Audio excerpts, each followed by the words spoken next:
Olá pessoal, sejam bem-vindos ao Ecoscast. Meu nome é Wilson Vieira. Aqui nós falamos de energia solar, de empreendedorismos e negócio. Eu estou aqui com a Luciana. A Luciana ela é engenheira aqui da Ecos Energia Solar. Ela é responsável pelo departamento de homologação. E hoje nós vamos falar exclusivamente de homologação. Como que funciona o processo passo a passo. E vocês vão poder entender essa etapa importante no processo de vendas de um sistema fotovoltaico. Mas antes de falar do fotovoltaico, da homologação, nós vamos falar da certificação. A Luciana ela é certificada ECORE. E essa certificação ela traz benefícios, tanto para a Ecos, que é a integradora, quanto para você, engenheira. Explica para nós como que foi esse processo para conseguir essa certificação. Lá na feira eles comentaram sobre isso, a dificuldade, o grau de dificuldade. Eu vi que várias pessoas tentaram a certificação e não conseguiram na primeira etapa. Vai ter uma nova certificação agora e você já foi de primeira. Explica para nós aí. Parabéns pela certificação. Explica como que foi a preparação, a prova, as dificuldades. Fala para nós aí como que foi conseguir a certificação. Trouxe até aí a sua... o tirantezinho da certificação. Olá Wilson, tudo bem? Olá pessoal, um prazer estar aqui falando com vocês. Esse certificado realmente ele é muito importante tanto para a empresa quanto profissional e cliente, porque é um certificado que garante que quem está trabalhando por trás dos equipamentos, por trás da empresa, né, fazendo essa oferta de equipamentos, tem uma qualificação para poder estar trabalhando com aquilo, tem toda a especialização que a ECORE, que a distribuidora precisa para que o seu equipamento funcione da melhor forma possível, né?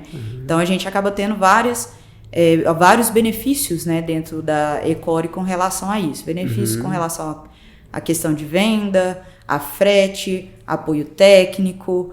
Então são vários benefícios que tanto para a empresa quanto para o profissional e cliente é muito importante.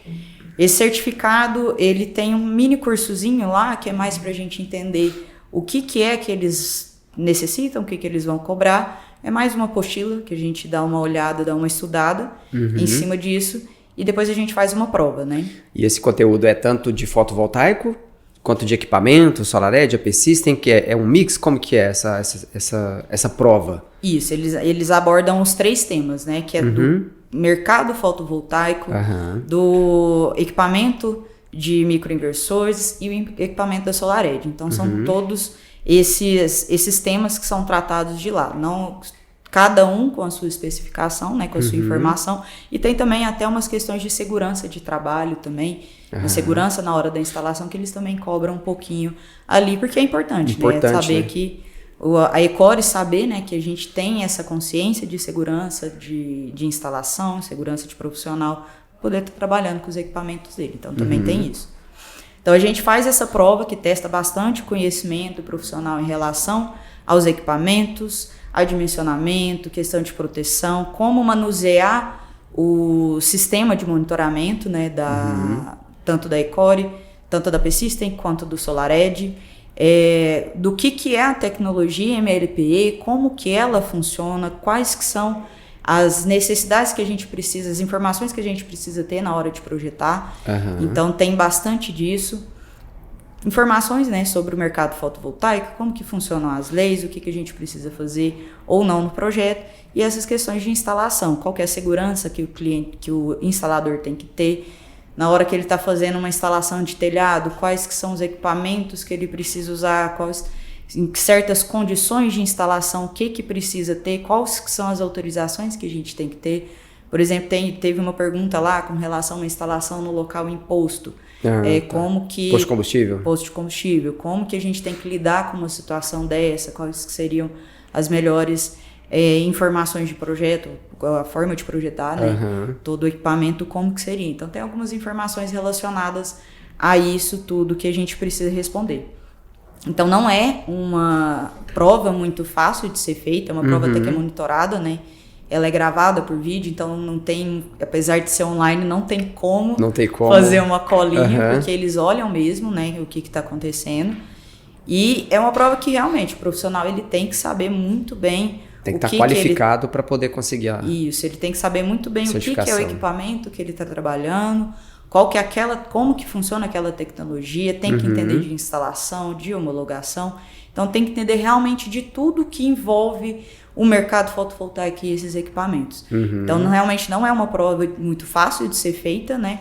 Mas graças a Deus a gente conseguiu aí na primeira tentativa. Então foi muito Parabéns mais uma vez aí. Obrigado. E gera benefícios para nós também, né? Sim, frete, que mais? Frete, condições de pagamentos, condições comerciais, apoio técnico. Seguro também tem, né? Seguro de instalação. Seguro de instalação. Então são vários benefícios aqui, eu não sei nem quantificar quantidades que são, porque são bastante coisa, né? Então são vários benefícios que a gente consegue ter frente à Ecore. Mas o principal deles é garantir de que a empresa sabe trabalhar com aquele equipamento, tem um profissional certificado, tem um profissional realmente qualificado pela distribuidora para estar trabalhando com aquele equipamento. Vamos falar de homologação? Vamos. Homologação, eu acredito que é uma etapa do processo da experiência do cliente aqui dentro da Ecos, que ela é muito importante. O comercial vende o sistema, o kit fotovoltaico. Esse é um processo, muitas vezes de médio e longo prazo. Esse projeto, ele chega dentro da Ecos e esse processo ele precisa ser homologado. Explica para nós o que é esse processo de homologação e a importância dele dentro dessa experiência do cliente, desde a venda até a conexão, até o cliente ver a redução da conta de energia dele. Certo. Em resumo, né, o processo de homologação é o processo de envio e comunicação com a concessionária com relação ao projeto do cliente. Então, é a gente montar todo aquele projeto, enviar para a concessionária, ela aprovar e a gente aprovar a conexão da usina do cliente. Então, em resumo, basicamente é isso. O que o setor faz em si, né? Por que ele é muito importante para dentro da empresa? Porque é o setor que trabalha com toda a comunicação com a concessionária. Então, tudo que é de norma, que precisa ser seguido, todos os direitos e deveres que o cliente tem, processo de comunicação, envio de projeto, acompanhamento, é feito pelo setor de homologação. Então, a gente recebe essas informações do projeto, faz o projeto elétrico, né, monta o projeto de instalação com todas as informações e qualificações que tem que ter no projeto, se existe uma distância maior para fazer uma conexão, como que vai ser feito. Muda toda a concepção, né? Muda toda a concepção, porque quanto maior a distância que a gente tem, maior a quantidade de perda. Então a gente pode ter aquecimento, pode chegar até numa situação de pegar fogo no cabo, né? Porque ele não foi bem dimensionado, né? Então a gente determina isso, porque isso influencia muito na instalação do cliente. A gente evita perdas, né? Evita problemas que o cliente possa ter futuramente.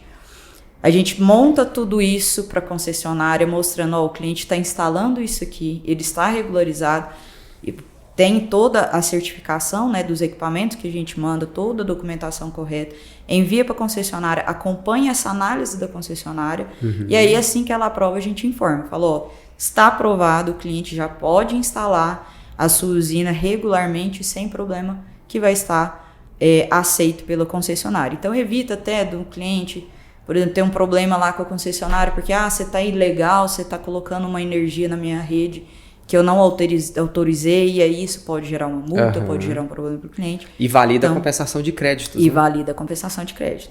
Então a gente consegue acompanhar isso, o pessoal faz a instalação da forma que a gente que a gente colocou ali no projeto, né, da gente dimensionou para eles. Quando eles devolvem que foi feita essa instalação, a gente confere todo o processo, ver se foi feito realmente de acordo com o que foi solicitado, que foi enviado para a concessionária. Estando de acordo, a gente pede a troca do medidor do cliente, né? Para assim, efetivamente, ele poder estar gerando a sua energia, estar gerando essa economia na sua conta. E quando há necessidade, a gente já faz essa questão do cadastro de compensação para o cliente poder ter esse benefício, não só onde que está sendo a geradora, mas nos outros locais também que ele desejar, né?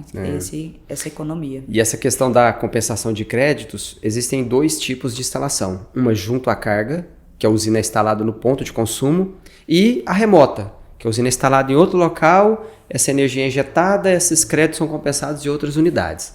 Esses dois tipos de instalação, o processo de homologação, o fluxo, ele muda, é diferente, tem algumas particularidades. Por exemplo, o tempo do processo de homologação do junta-carga é diferente do remoto?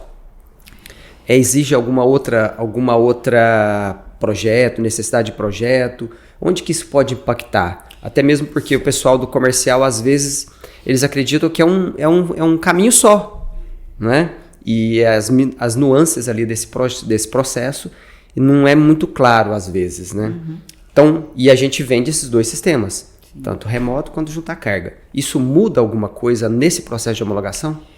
Muda basicamente a forma da gente colocar a documentação para a concessionária, né? Então, o processo em si é basicamente o mesmo. A forma de ser analisada é que acaba sendo diferente. A documentação que a gente precisa enviar acaba sendo diferente.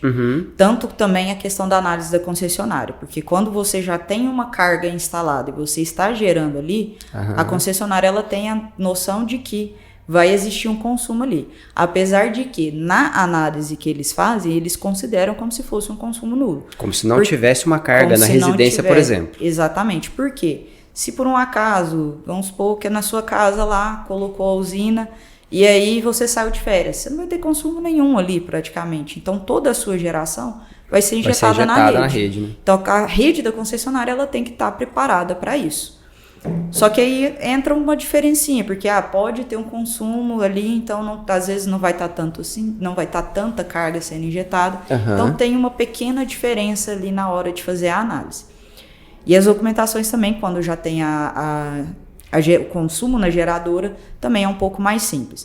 Quando a gente já tem essa questão do autoconsumo remoto, que é instalar em um local e toda aquela geração ser enviada para outros locais, então aí a gente já tem que ter um envio de documentação diferente, informando que é esse o processo que vai ser feito, até mesmo pela questão da compensação, porque por lei, a concessionária, a partir do momento que ela troca o medidor, atualmente, né, na lei de agora, eles têm 60 dias para começar a fazer o envio.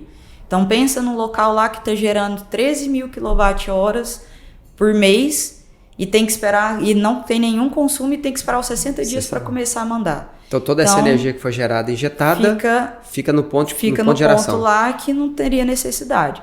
Então, nesse local, a gente tem que realmente informar, tem que enviar, apesar de ser feita a solicitação de cadastro após a troca do medidor, a gente já deixa informado para a concessionária que o local tem essa característica, porque eles fazem esse cadastro de uma forma mais rápida, né?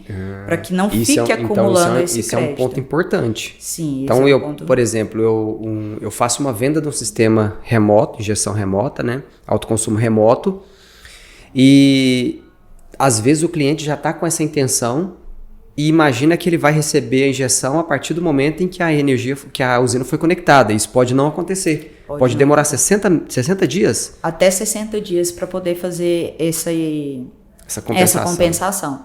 Isso é por lei, não é uma questão assim da atraso concessionária, dela, não né? é atraso deles.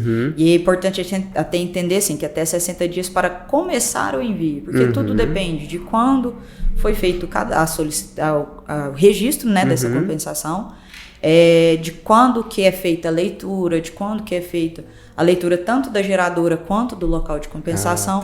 Então isso impacta um pouco, mas eles têm no mínimo ali 60 dias. Pode ocorrer antes, se ocorrer antes é maravilhoso, né? Que é o que a gente sempre tenta fazer, assim que faz a troca do medidor, a gente já solicita a compensação para ficar o mais rápido possível, mas tem esse período. Então nesse período realmente pode acontecer, né? Acúmulo de crédito na geradora por conta disso. Só que quando são instalações que é um autoconsumo remoto, que realmente está gerando ali para ser enviado em outro local, aí a solicitação já é feita um pouco diferente para que a concessionária comece a fazer essa distribuição de crédito com um tempo mais hábil, né? Mais rápido, porque não pode ficar aquele consumo gerando ali. Pode até aquela geração ficar ali, né? Por um tempo, vai gerar provavelmente alguma coisa, mas é muito mais rápido do que esses 60 dias que seria de uma instalação convencional, digamos assim, né? Que tem o consumo na carga ali com a geradora. Com a geradora, né? Exatamente. Hoje os nossos sistemas eles se dividem em é regulamentado dois tipos, microgeração e mini geração. Microgeração até 75 kW e mini geração, na lei atual, até 5 MB, né? Isso, 5 MB, né? Os processos de microgeração têm prazos diferentes? Processo é diferente também? Porque eu acredito que 90% do sistema que a gente vende na Ecos hoje, tanto Ecos quanto franqueados, são de microgeração. Sim. E depois vem os de mini geração, que são os projetos menores, a quantidade de demanda é menor. Uhum. Isso também é diferente? O processo de homologação é diferente? Os tempos mudam para aprovação, parecer de acesso? Explica um pouco para nós também que isso é o dia a dia do comercial. Uhum. Sim, é completamente diferente o processo de mini geração com o de microgeração. Uhum. O de microgeração, os prazos por lei, a gente tem 15 dias para uma análise sem obras na rede, né? Quando não há necessidade. Microgeração até 15 dias. Isso, microgeração sem obras, 15 dias. Uhum. Com obras, a gente tem até 30 dias para ter esse retorno da concessionária. Tá, então por exemplo, chegou um projeto de microgeração. Aí você envia o projeto para a concessionária. Aí a concessionária ela te dá uma informação que vai ter obras ou não em 15 dias. Em 15 dias eles têm que informar isso. E aí se tiver obras, mais 30 dias. Não, mais 15 dias. Mais 15 dias. Porque são 30 dias a partir do dia que a solicitação de acesso foi feita. Uhum. Que é o dia que a gente gera a nota de serviço. Uhum. Então, são 15 dias ali da nota de serviço para um parecer sem obras e 30 dias a partir da nota de serviço para um parecer com obras. Uhum. Então, o processo é esse. A documentação para um projeto de microgeração, ela é muito mais simples, porque a gente não tem exatamente que fazer um projeto de subestação, alegar toda essa informação, a gente só tem que colocar um projeto de subestação caso o cliente já tenha, né? Uhum. Então, se a gente tem um cliente lá que tem uma subestação de 150 kW, mas ele vai colocar 60 kW de inversor, eu não tenho que fazer o projeto, mas eu tenho que enviar o projeto daquela carga para ele, para poder ser aceito, mas é um projeto muito mais simples, né? Então é só mais assim, o padrão do cliente lá, a subestação dele é esse modelo aqui. Eles só vão ver, realmente é o que está cadastrado e a gente envia. Mas é um processo muito mais simples, são quantidades de documento muito mais tranquilos, né, da gente fazer. Então é bem mais simples do que um projeto de mini geração. No projeto de mini geração, a gente tem que fazer cronograma de obra, tem que fazer envio de termo de solicitação de acesso. São vários projetos muito maiores. A gente, por exemplo, no de microgeração, a gente tem o diagrama unifilar e o projeto elétrico para mostrar, né, como que é a conexão da carga, qual que é a localização, tem essas particularidades. Já no projeto de mini geração, não. A gente tem que fazer diagrama unifilar, projeto elétrico, diagrama de blocos, tem todo um processo a mais do que precisa no de microgeração. Então, até a execução do projeto é muito maior do que a gente tem no de microgeração. O prazo para fazer isso é. Uhum. E pensando dentro da empresa, o fluxo interno, mini geração, microgeração, mais ou menos quantos dias que demora, em média, para que seja protocolado? Certo. A partir do momento que é liberado para o setor de homologação, né? Porque existe uma parte de planejamento que é feito antes de liberar. A partir do momento que a gente libera, que é liberado para homologação, são de 5 a 15 dias. De 5 a 15 dias. Porque depende um pouco da complexidade do projeto. É um projeto residencial, simplesinho, 2 inversores, é muito mais rápido de ser feito. Quando já é um de 75, que o cliente já tem uma subestação, que a gente tem que desenhar essa subestação dentro do projeto. O que a gente precisa fazer demora um pouquinho a mais. E também tem o fluxo, que é a questão. A gente tem que enviar a RT para pagamento. São 2 RTs que a gente emite, né? Porque 2 RTs? São 2 profissionais que são responsáveis, né, que é um profissional pela elaboração de projeto e um profissional para a execução do projeto. Isso dentro da mini e da micro também? Todos os dois. Todos os dois? Todos os dois. Porque a gente tem que ter, né, isso é por questão de CREA, a gente tem que ter essas responsabilidades, tanto de execução como elaboração.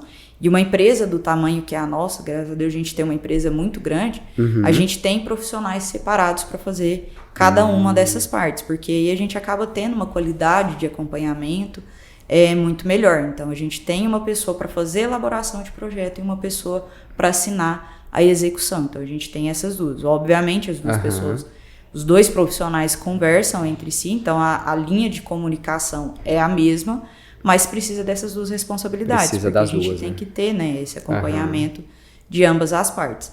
Então, aí como tem esse processo de 2 ARTs para a gente poder enviar, então isso é acaba sendo um pouquinho demorado, porque paga uma, depois pega os dados da que já foi paga primeiro para fazer a segunda. Fazer a outra, né? Então demora um pouquinho até por conta disso, né? Não é só uma questão do processo de execução do documento. Né? E a gente precisa ter muito cuidado nessa execução do documento. Porque fazer uma coisa muito automática, né? Não, é um projeto ali igual ao outro, tá, só copiar, colar aqui, não é assim. 75 padrão, por exemplo, né? Solaré de 75, 180 módulos. Não é assim, né? Não Porque é assim. a gente tem que ter muita atenção no projeto que está sendo feito, nas informações que a gente está colocando. Porque se a gente fica fazendo tudo muito no automático, passa informação batida, faz alguma coisa errada, reprova e aí o é projeto. onde que é aquilo que fica, no bate e volta com a concessionária, a gente não consegue aprovar o projeto com rapidez. E aí impacta todo o processo de entrega para o cliente. Exatamente. Né? Tem prazos de entrega acordado em contrato, e aí se o processo de homologação fica automático, igual você falou, pode acontecer uma reprova, essa reprova é mais tempo, e aí vai desencadear no final uma entrega muito apertada de prazo. Exatamente. Né? Então a gente até pega um pouco mais de tempo nisso por conta disso, para a gente ter essa segurança de que toda a informação que está sendo enviada para a concessionária, ela está correta, ela está de acordo e a gente vai conseguir uma aprovação ali o mais rápido possível, né? Acontece de ter alguma informação ou outra que acaba voltando, algum ajuste de projeto, mas geralmente hoje a gente já consegue coisas assim muito mais simples, né? Que é algum ajustezinho que depende muito assim de alguma questão específica que a concessionária pede, então acaba ficando nisso, mas esse bate e volta de informaçãozinha errada a gente já consegue, tendo esse tempo maior para elaborar o projeto, a gente já consegue minimizar demais ele, né? Com relação a isso. Outro ponto que a gente minimizou bastante foi a questão de fazer, né, como que estava sendo feita essa documentação, de já ter a procuração, que aí a gente minimiza todo esse processo de vai no cliente, volta para depois a gente mandar. Então isso aí a gente já conseguiu minimizar bastante. Por isso que é importante a procuração que a gente está fazendo hoje e já é exigido agora obrigatoriamente pela concessionária, né?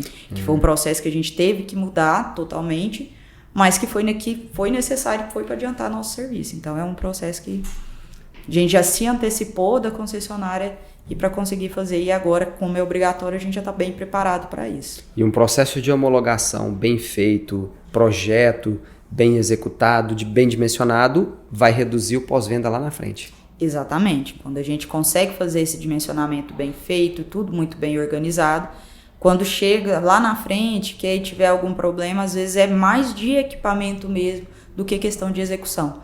Então, quando a gente consegue esse acompanhamento, é muito mais fácil do que deixar uma coisa mais automática, né? E para mini geração, esse prazo ele é diferente também ou fica dentro dos 5 e 15 dias? Não, para mini geração ele é bem diferente, porque exige uma elaboração muito maior, né? Principalmente quando às vezes o cliente não tem a subestação, que a gente tem que elaborar com ele, sentar, conversar com ele, ver um planejamento de como que ele quer que faça aquela instalação, né? Porque vai influenciar todo o processo dele. Então a gente precisa de um tempo muito maior, pode durar, dependendo do tamanho do projeto, a gente pode durar até um mês aí de elaboração. 30 dias para poder protocolar. Pra poder só para protocolar, porque realmente é um processo muito mais complicado, é um planejamento bem maior que a gente precisa fazer. E o processo da homologação também com a concessionária é um processo diferente. Então a gente tem aí um parecer. A gente tem um prazo de 30 dias para ter um parecer de acesso sem obras e de 60 dias para ter um parecer de acesso com obras. Então, é um prazo muito maior. Tanto muito maior. própria análise da concessionária também influencia muito mais informações do que a gente tem com o prazo de microgeração. Funciona do mesmo jeito da microgeração. Eles têm 30 dias para informar se é com obras ou não. Se não der obras, já tá aprovado, pode seguir. Se der obras, eles pedem mais 30 dias. O fluxo todo serão 60 dias. Exatamente. Agora, dentro da microgeração, até 75 kW, ele vai se dividir entre residencial, comercial e rural. Sim. O residencial, normalmente, autoconsumo, né? Direto na carga. Aí comercial e rural já começa a mudar, né? Residencial, vamos começar pelo residencial. Pode acontecer num processo residencial de ter obras na rede? Pode sim. Pode acontecer. Porque depende da análise da rede, da concessionária mesmo, né? Do que aquela rede está suportando. Então, principalmente assim, quando tem alguma alteração de carga do residencial, que às vezes o cliente tem lá um consumo até relativamente grande, porque tem uma piscina, usa chuveiro elétrico, então tem um consumo relativamente grande, que a gente precise ter uma alteração da carga ali, no padrão dele, para poder aceitar a usina que gera, né, a energia que ele necessita. Então, principalmente quando tem isso, pode haver essa chance de ter uma obra de rede, porque entra uma questão de coordenação de proteção da rede, da concessionária. Às vezes aquele transformador que atende aquela região, ele não tem uma carga que vá suportar aquela usina do cliente, injeção, então né? a concessionária precisa trocar. A gente já teve casos aí de cliente que tinha que ter um atendimento trifásico, que na região dele não tinha um trifásico. Então, para atender ele, a concessionária precisava colocar uma rede trifásica. Normalmente, esses clientes residenciais, que já são em áreas urbanas, que têm uma sustentação de rede, já uma malha de rede muito bem construída, normalmente esses clientes acabam, apesar de ter uma obra na rede, eles não têm custo, né? Acaba que só o que fica um pouco assim mais para o cliente é o prazo para a conexão dele. Para conectar, que depende da execução da obra, né? Exatamente. Pode acontecer também de uma quantidade de residências já ter sistema instalado. Isso. E quando eu vou colocar mais aí já existe a necessidade de carga. Existe. Às vezes de aumento ele já de carga. Tem que trocar um transformador, colocar uma proteção de rede diferente para poder atender, né, aquela demanda. Então aí acaba que às vezes o cliente não vai ter custo, mas ele vai ter esse prazo para poder conectar a sua carga. E não é errado a concessionária. A concessionária ela tem que ter uma rede que sustente tudo aquilo. Então, quando há essa necessidade, aí precisa fazer. São casos, para os residenciais, são casos mais raros, né? Não é comum disso acontecer facilmente, mas acontece, né? Então, isso é normal de acontecer. E do comercial? Pode existir alguma coisa diferente do residencial? Depende um pouco da característica, né, desse comercial. Normalmente acaba sendo, como é um local que tem o consumo urbano ali imediato, também, né, que já está numa área urbana, então geralmente não tem essa necessidade, é o mesmo esquema, né? Às vezes não tem tanta essa necessidade de obra. Mas como comercial normalmente acaba sendo uma carga maior, então acaba sendo um risco um pouco maior do que o que seria do residencial. Porque o residencial às vezes é um pouco uma carga, é uma usina menor, né? Então às vezes a chance de ter uma obra de rede é muito menor do que um comercial, que é uma usina muito maior.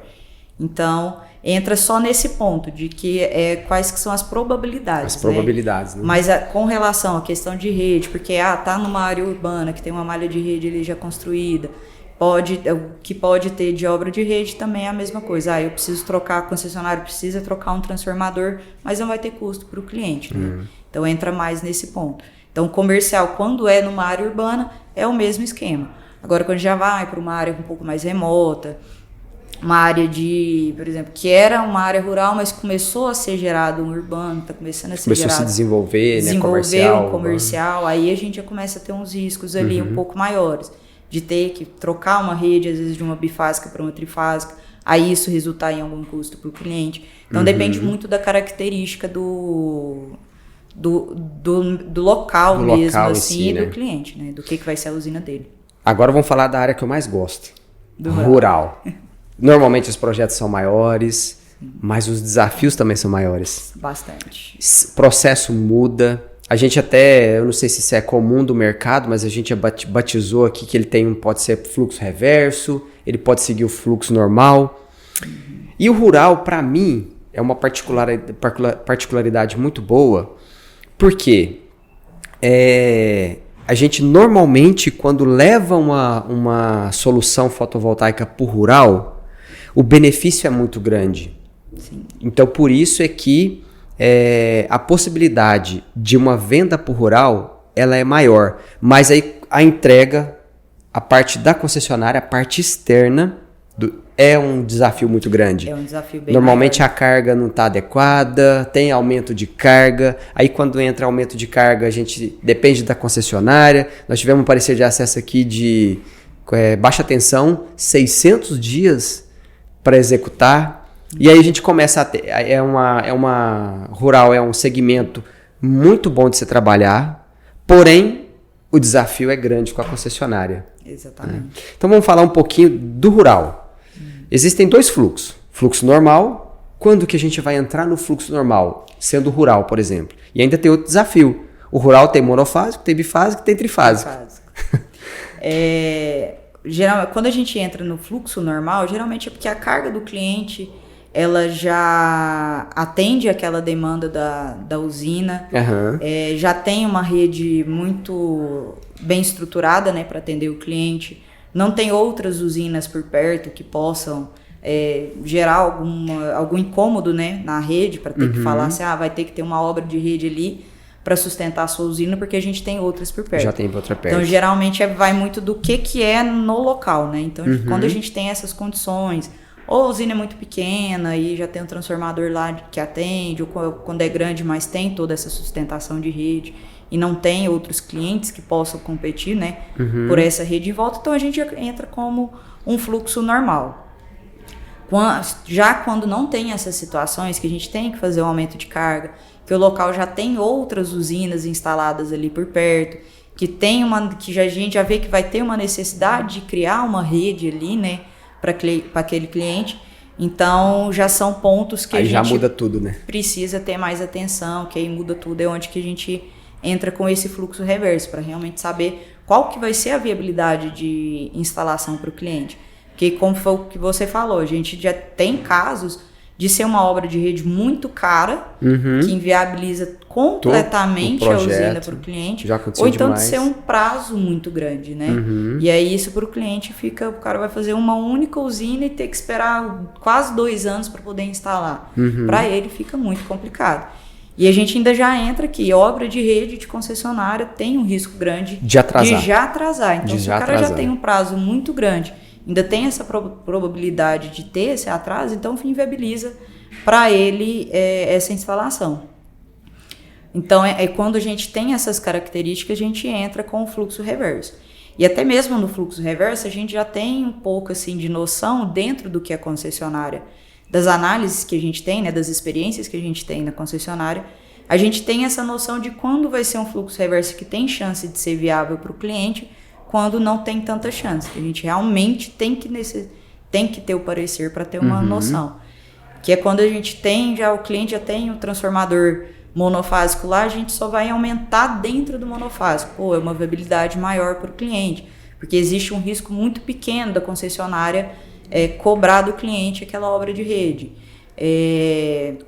E além disso, o prazo de instalação, de liberação, né, da instalação ser menor. Agora, quando a pessoa já sai de um monofásico para um trifásico, mais um trifásico de 75, aí já começam a ter outra coisa.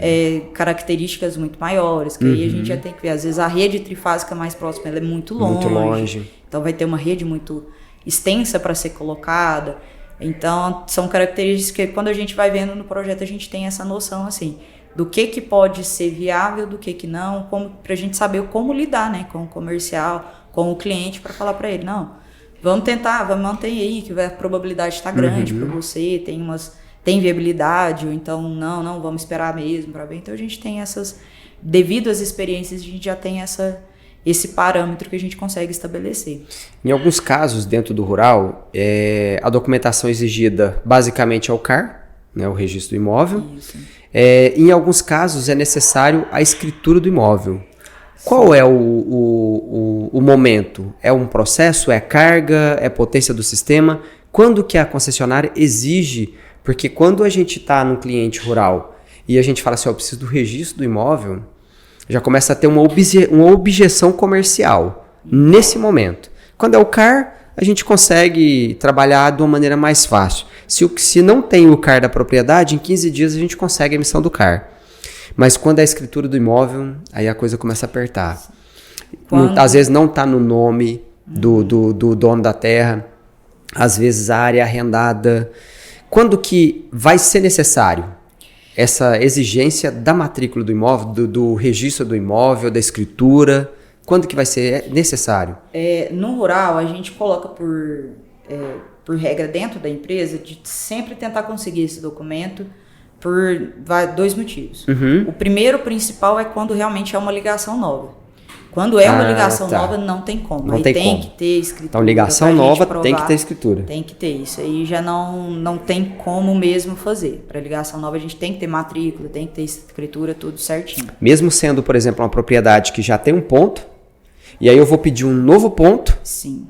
Eu preciso dessa... Porque eu tenho que provar que aquele novo ponto está dentro do que é o terreno do cliente em si. Ou então que seja, mesmo que for um terreno arrendado, né? Eu tenho que provar que aquilo é de posse de quem está arrendando. Então a gente tem que ter a matrícula, sim, ou a escritura do imóvel quando é uma ligação nova. Até mesmo para residência, né? Quando você vai fazer uma ligação nova, você tem que ter ali a escritura do imóvel, algum documento de posse. Então a gente precisa disso. Para os outros casos que a gente tem, que a gente coloca como aumento de carga, a gente pede também pelo seguinte, porque no CAR ele vem escrito esse número de registro de matrícula. E a concessionária, eles olham bastante isso, eles olham para ver se o registro está correto, se todas as informações estão corretas. Se não está instalando numa reserva, exatamente, uma área que não pode ser instalado. Isso. Aconteceu um caso nosso recente, né? Sim, de um cliente. A gente teve um trabalho muito grande com o cliente, justamente por isso, porque a área dele era numa de reserva.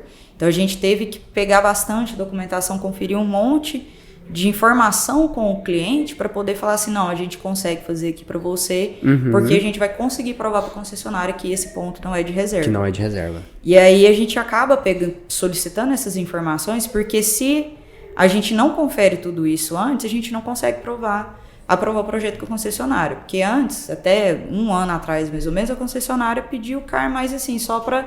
realmente é um ambiente rural. Hoje não, eles conferem todas as informações.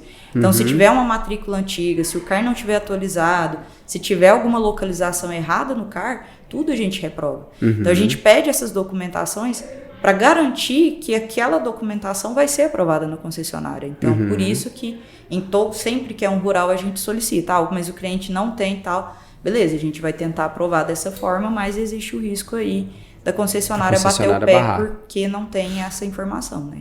Então, essa exigência é por conta disso, que a gente acaba tendo pela experiência de saber o que a concessionária está analisando. Dentro de todo esse processo de homologação, mini geração, micro geração, onde você vê que o comercial falha?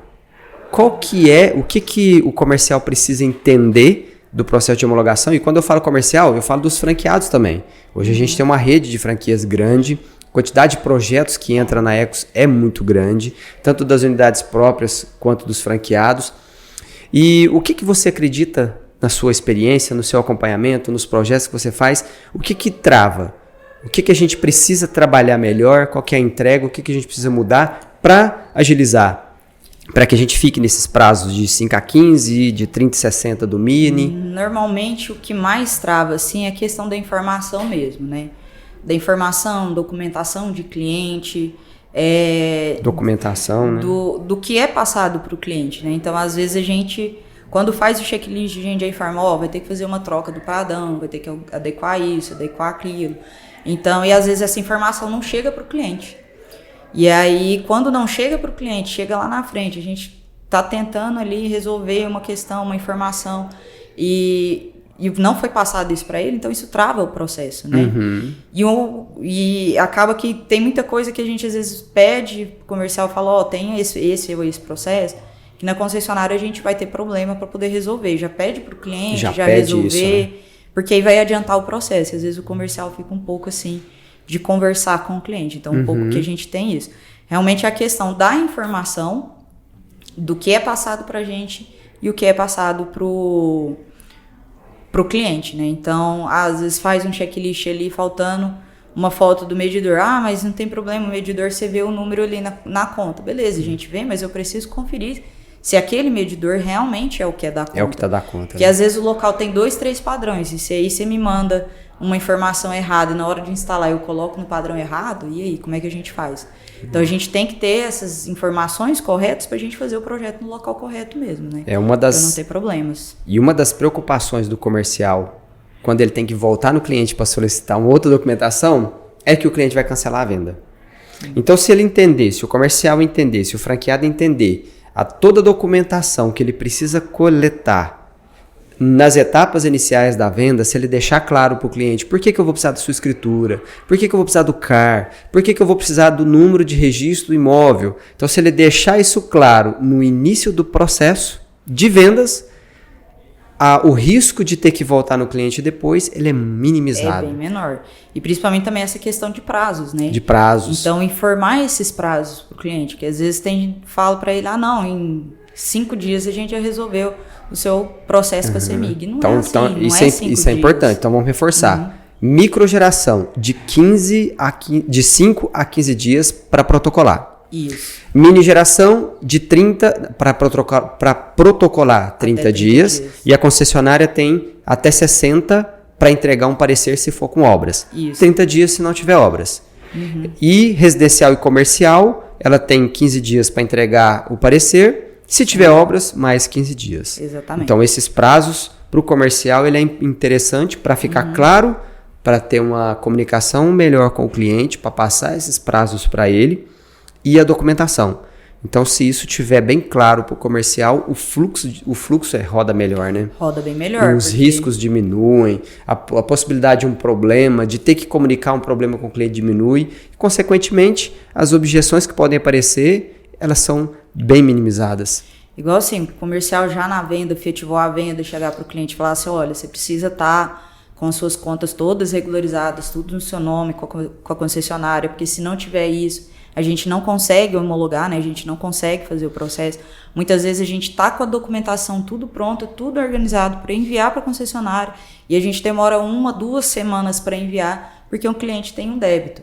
E a gente tenta informar, mas o cliente fica assim, mas para quê? Para quê? Não é o para quê, porque realmente a concessionária ela trava a gente de fazer uma solicitação caso o cliente tenha débito. Débitos, né? Uma troca de titularidade que às vezes ficou por responsabilidade do cliente. Se ele atrasa para fazer isso, aí infelizmente a gente também atrasa o nosso processo, porque enquanto isso não for feito, a gente não consegue solicitar. Então é importante também essas informações deles falar o que a gente precisa. Olha, a gente precisa que você esteja com as suas faturas em dias, com a CEMIG, para poder organizar. Se for feita uma troca de titularidade, precisa ser um processo mais rápido, para a gente conseguir entrar com o processo mais rápido. Se tem alguma adequação de nome, alguma alteração que precisa ser feita, avisou o cliente, tem que fazer isso aqui. Se você fizer mais rápido, a gente consegue o processo mais rápido, ainda mais agora, com todo o processo que está sendo mudado nas concessionárias, com questão de LGPD, de procuração. Então, tem muita coisa que está sendo travado dos profissionais. Então, os profissionais já não conseguem mais fazer, a gente depende do cliente. Então, ter essa comunicação do comercial, de explicar para o cliente quais são os prazos, o que precisa, que as condições que a gente precisa ter para poder atender ele da forma mais rápida, isso aí faz uma diferença muito grande para a gente no final, né? Na hora de entregar o projeto para o cliente. Então, se o comercial tendo essa noção, essas informações, ajuda muito a gente na hora de fazer todo o processo, né? Você comentou de titularidade e eu percebo essa dúvida no comercial. Por que eu preciso? Por que não? Vamos mudar a pergunta aqui. Quais são as possibilidades da empresa fazer a troca de titularidade para o cliente e quando não é possível? Tá. Hoje a empresa em si só consegue fazer troca de titularidade para clientes CEMIG. CEMIG. Então, quando mudou a concessionária, CPFL, Enel, só CEMIG. Neoenergia, os outros a gente realmente não consegue porque a gente não tem esse acesso pelo profissional. E CEMIG a gente precisa de procuração, a gente precisa ter todas as documentações que envolvem os dois clientes que estão sendo trocados para solicitar essa troca. O que é algo, às vezes, muito mais simples para quando é o próprio cliente fazendo. Porque o próprio cliente fazendo, a concessionária acaba exigindo bem menos informações para ele do que exige para a gente. Então, a gente tem que ter um detalhamento de documento muito maior do que quando é de profissional. Mas na CEMIG a gente consegue fazer esse processo de troca de titularidade. Fora da CEMIG, aí a gente já não tem esse acesso para poder fazer. É realmente só o cliente que faz. Então, quando está dentro da concessão da CEMIG, eu preciso pegar o documento da pessoa que está à conta e eu preciso também dos documentos da pessoa que vai à conta. Isso. Normalmente é identidade, CPF, identificação. Depende um pouco muito do que é a relação, né, de um titular para o outro, né? Quando entra no rural também já muda completamente o que necessita, né? Então depende muito do que é a característica. Mas então, vamos lá, geralmente vamos imaginar o rural. O cliente comprou a usina para colocar na casa dele. E aí ele quer enviar os créditos para o escritório dele. Aí o escritório não está no nome dele. Está no nome, por exemplo, o escritório, vamos imaginar que o escritório é alugado, né? E ele vai compensar os créditos lá no escritório. E a conta de energia está no nome do dono do imóvel. E a casa dele está no nome dele. Que documento que ele vai precisar? Do documento, né, do titular de lá, do atual titular. Do dono do imóvel, no caso, né, no exemplo. Um contrato de aluguel, no mínimo ali, no contrato de aluguel. O documento dele, a procuração, seria o ideal a gente ter o documento, uma cópia do documento de posse também do titular atual, porque pode ser que a concessionária fale, beleza, o contrato de aluguel está no nome do titular, mas não é ele que tem, o que tem registro aqui é que a posse não é dele, então a gente também tem que provar que a posse é daquele cliente. Se aquele cliente já for um cliente que fez com documento de posse, já facilita para a gente, né? Então, já a concessionária ela tem esse registro de que a posse daquele imóvel é daquele cliente. Então, a gente pode, com o contrato de aluguel só, a gente consegue mudar. Já consegue fazer. Mas existe essa possibilidade. Então, se a gente tiver toda essa documentação, a gente cobre todas as possibilidades da concessionária pedir. Quando entra no rural, a gente já tem que ter matrícula de imóvel, contrato de arrendamento, cartão de produtor rural para a gente conseguir manter, né, os benefícios rurais. Se é uma irrigação, a gente já tem que ter documento de irrigação, ortoga, questão de documento de reserva, são vários documentos. Então, para manter os descontos no horário de irrigação, então você precisa de uma quantidade de documentos para justificar que você vai ter que manter ele naquela classe lá de benefícios de irrigação noturna, demanda, tudo isso, né? Então, assim, troca de titularidade depende muito do que é a relação do cliente, do titular antigo com o novo e o que é o local. Então, vai depender muito dessa situação, né? Então, não dá muito para te falar assim, é isso, porque depende muito do que é o cliente. Às vezes é só, tá no nome da minha empresa, eu vou passar para o meu nome. Então, um contrato social que vincula os dois já é suficiente, né? Então, a gente já consegue fazer. Mas aí, é de um tio para um sobrinho, aí a gente já tem que ter, às vezes, um contrato de aluguel, arrendamento. Então, tudo vai depender do que é a configuração, né, dessa troca de titularidade. Mas aí, eu vou fazer a troca de titularidade do escritório. E aí, quando que eu consigo mandar os créditos? Fazer a compensação dos créditos? Porque vamos imaginar o seguinte... Em 15 dias a usina já está conectada. Vamos imaginar um sistema pequeno, um sistema de 10 módulos e tudo. Rapidinho ali está instalado, 20 dias está instalado. Eu já consigo fazer a compensação de crédito ou não? Não, a gente precisa fazer a troca do medidor, né? Então, tem que ter a troca do medidor efetivado. Para começar esse envio de crédito. O que muda um pouco é a configuração de cada concessionária. Porque na CEMIG, realmente, o cadastro de compensação só é feito após a troca de medidor. Trocou o medidor, a gente vai e faz a solicitação de cadastro de compensação.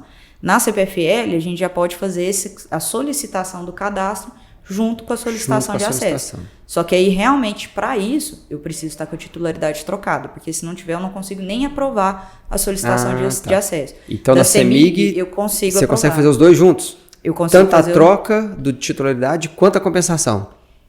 Não, para fazer a compensação tem que estar o titular correto. Mas, por exemplo, assim, de quando eu inicio o processo de solicitação de acesso, de homologação do projeto na CEMIG, se eu ainda não tiver com o titular da conta de compensação pronto, isso não interfere no meu processo. O processo do autoconsumo, né? E não vai interferir no meu processo, no autoconsumo. Vai interferir na hora que eu for cadastrar a compensação. Se eu for cadastrar a compensação e a titularidade não estiver regularizada, aí sim eu não consigo cadastrar.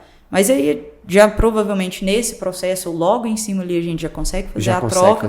E é rápido, já tem a documentação, a gente consegue rápido. Então, o cadastro acaba sendo feito quase que automático após a troca. Agora, CPFL, Enel Goiás, Neoenergia, todos aí já tem como a gente faz a solicitação em conjunto, aí todos têm que estar com a troca de titularidade já efetivada quando eu fizer a solicitação de acesso. Porque se não tiver, aí eu não consigo nem aprovar a solicitação de acesso com a compensação. Aí eu teria que fazer um processo posterior. Aí esse processo posterior acaba sendo muito mais demorado do que, por exemplo, na CEMIG, entendeu? Entendi. Então tem essas particularidades que vai de concessionária para concessionária. Vamos falar de marco legal? Nós estamos aí praticamente há 4 meses, né? Sim. Para mudar tudo. Né? Na sua visão, processo de homologação, o que vai mudar? Vamos pegar 2 momentos. Na iminência do dia 6 e depois do dia 6. A gente já está vendo, né, um processo assim, de concessionária de mudança da forma de fazer as solicitações, das documentações. Então, disso a gente já está vendo que o processo está sendo alterado. A gente vê já que o processo de solicitação de compensação, de solicitação de acesso vai ficar relativamente mais fácil, né? Mas é uma parte que é muito que a gente trabalha, que é essa questão do fluxo reverso, a gente já sabe que vai ter uma modificação muito grande. Que é onde que vai entrar aqui, aqueles processos que realmente houverem obra na rede, a concessionária vai pedir um valor de calção, uma participação já do cliente antes, para poder terminar essa análise. Então isso a gente já vê que vai ser um processo que vai interferir um pouco ali. Então, por exemplo, eu vou entrar com um processo de fluxo reverso em dezembro. Antes de ela começar o estudo, ela vai pedir um calção? Quando ela vai fazer a análise preliminar. Se viu que aquele projeto vai ter uma obra de rede, aí ela já vai informar, vai falar, vai ter uma obra de rede, a gente precisa de um calção do cliente para poder terminar essa análise para garantir que o cliente vai querer. Entendi. Então a gente vai evitar um pouco aquela questão de só ficar testando o projeto para ver como que vai ser a solução. Então isso aí já vai ser uma coisa que vai ser reduzida, não vai ter mais como a gente trabalhar dessa forma. E aí esse calção realmente é para garantir que o cliente vai querer, seguir com aquele processo. Acabou que deu um valor de rede muito grande, aí o cliente vai desistir e tudo mais, vai ter uma negociação entre a concessionária e o cliente para poder devolver esse valor, né? E se caso deu uma obra de rede que ficou sem custo para o cliente, a concessionária também deve devolver o valor completo para ele, mas é mais para garantir que vai ter realmente essa conexão, né, de que o cliente está realmente interessado em fazer essa conexão e evitar essa questão, porque o que eles... isso foi até de um fórum que teve, né, da CEMIG. O maior problema que eles têm é essa questão de ficar fazendo análise do mesmo ponto, toda vez análise diferente, porque o cliente cancela, volta. Então é um trabalho muito cansativo, né, que tem das concessionárias, e isso gasta muito tempo. Você acaba fazendo uma reserva de rede ali que às vezes não precisava ser feita, porque um outro cliente poderia estar conectando. Às vezes você tem um cliente ali que realmente está interessado em fazer uma conexão, mas porque um outro ficou travando, e esse aqui teve que pagar uma obra de rede, que se esse cliente aqui não aceitar, ele não precisava ter pago, né? Então, para evitar esses problemas, né, essas questões, então eles estão agora mexendo com isso. Então, isso já é uma grande diferença que a gente vai ver. A exigência de informação de projeto já está sendo muito maior. A gente já tem obrigatoriedade de procuração, a documentação que a gente envia já está sendo totalmente diferente, então vai ser um trabalho que vai ser um pouco mais extenso para a homologação, mas é algo que vai ser melhor para o cliente, porque ele vai ter uma segurança maior com relação àquilo que ele está recebendo, né? Um ponto de observação muito que você acha que é muito importante para o comercial. agora nesses últimos 4 meses? O que você acredita assim que nós temos que focar? Fala, ó, é uma orientação para o cliente, é um documento, é um prazo? O que você acredita que a gente precisa dar uma atenção muito forte agora nessa eminência? Com relação a prazo. Prazo. Realmente, com relação a prazo, a organização do registro do cliente dentro da concessionária, porque essas questões de ter débito, de ter que fazer uma alteração de nome, porque, por exemplo, essa questão, o nome da cliente está lá com o nome de solteira, mas o documento que a gente tem dela é o nome de casada. Essa alteração para regularizar esse nome a gente não consegue fazer mais pelo profissional, tem que ser pelo cliente. Então, se já sabe que isso está acontecendo, é um processo que demora ali no mínimo uns 5 dias para acontecer, para poder regularizar. Já sabe que tem isso, já fala para o cliente, organiza lá, porque isso pode atrasar o processo. Conta em débito atrasa o processo, porque a concessionária já está pedindo um prazo muito maior para fazer a liberação de sistema por conta em débito que pedia antes. Então, tudo isso que pode atrasar, que pode travar uma solicitação de acesso, isso aí a gente precisa que o comercial trate bem isso com o cliente e explique essa questão de prazos. Porque não adianta chegar uma pessoa aqui pra gente ali com dia 15 de dezembro, fazer uma venda de um rural que tem que fazer um aumento de carga, que tem uma análise de rede que a gente já sabe que vai dar uma obra de rede. Chegar dia 15 e falar pro cliente que naquele ano a gente entrega... Que dá tempo ainda, né? Que dá tempo, não adianta. Então isso aí a gente precisa ter essa noção de como que é o projeto que a gente está vendendo, né? Para poder falar isso pro cliente. Falar, eu vou tentar garantir para você esse ano, mas eu preciso disso, disso, disso. Não tem condição de eu conseguir esse ano, porque seu projeto vai ser assim, vai ter uma obra de rede, vai dar uma análise maior, então eu não vou conseguir garantir para você que a gente faça. Então, são esses pontos que a gente precisa ter atenção de agora, nesse final, para poder garantir para o nosso cliente que a gente vai entregar para ele ainda com essa norma, ou então já deixar claro para ele, olha, esse ano a gente não consegue, vai ter que ser a partir do ano que vem. Então, são esses parâmetros que a gente precisa ter. Já caminhando aqui para o final do nosso podcast, eu quero ouvir um pouquinho da Luciana. Seus projetos, futuro, vai sair de férias agora. E aí, conta um pouquinho para nós. Bom, quando eu vim aqui para a Ecos, né, eu já tinha bastante experiência, né, no fotovoltaico, já tenho uma empresa particular que já trabalhava com várias outras empresas aqui da região. Então foi até o diferencial do que o Lucas quis me trazer para cá, por essa visão, né, diferente, de ter a visão mais focada no cliente do que tanto só na empresa, né, na necessidade da empresa, mas atender a necessidade do cliente. Porque quando tem isso, que você trabalha para várias empresas, você tem configuração, você tem perfil de empresa e de cliente totalmente diferente. Então, você tem que saber trabalhar e lidar com essa situação. Então, quando eu vim para cá, eu vim procurando essa questão tanto de abranger, né, mercado, igual a gente aqui já trabalha com praticamente todas as concessionárias do país, e temos projetos aí em quase todos os estados. Então, ter essa experiência, né, essa prática, trabalhar com projetos maiores. Então, quando eu vim com essa intenção, meu projeto era esse, né, de começar a aprender com isso aí. E hoje eu já vejo assim, que eu estou planejando, de extrair daqui, é realmente essa experiência de projetos maiores, de planejamento, tanto de execução quanto de homologação, todo esse planejamento, né, em volta do que é o projeto fotovoltaico, de entender as normas. Então, isso assim, eu vejo cada concessionário um desafio diferente. Exatamente.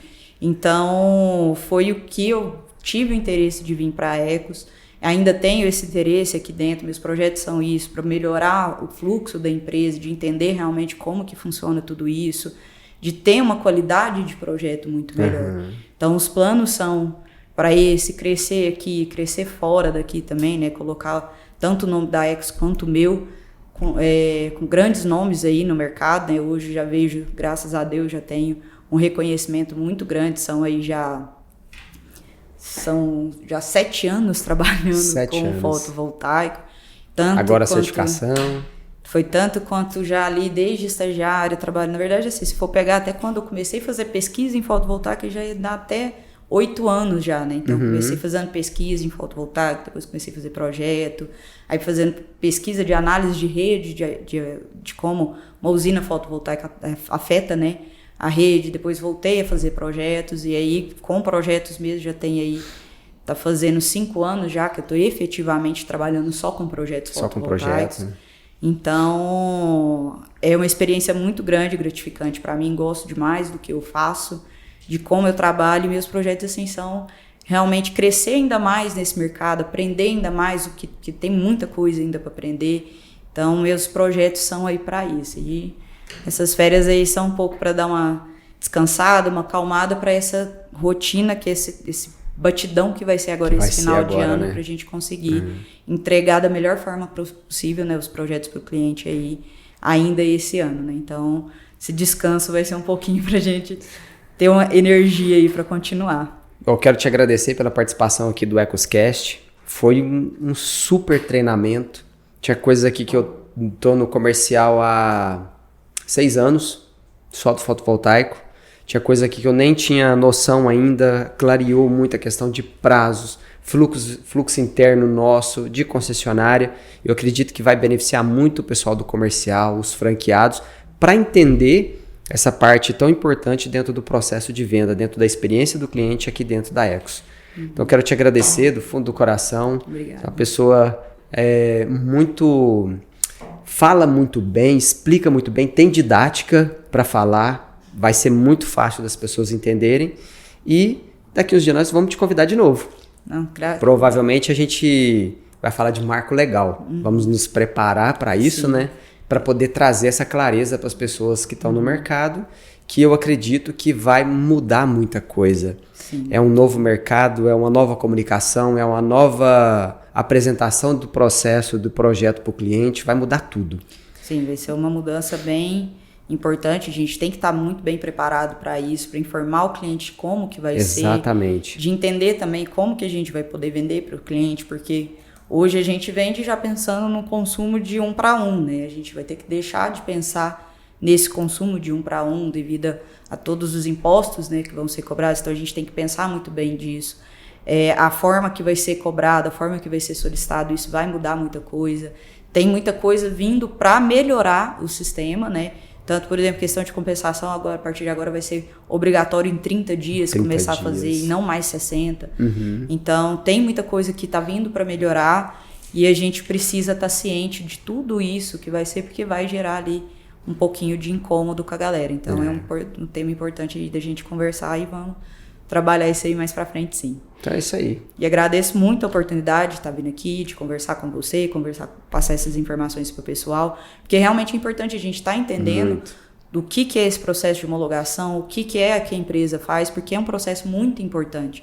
E às vezes a exigência que a gente fica, pedindo informação, cobrando as coisas, o pessoal acha um pouco ruim, mas tem um objetivo, né? A gente não cobra essas informações à toa, porque a gente tem um objetivo de entregar o projeto para o cliente da forma mais fácil e mais prática. E evitar reprovas, evitar atraso de entrega e para o comercial chegar lá e falar assim, ó, vou precisar de mais 15 dias porque foi reprovado, eu preciso de um documento, eu preciso disso.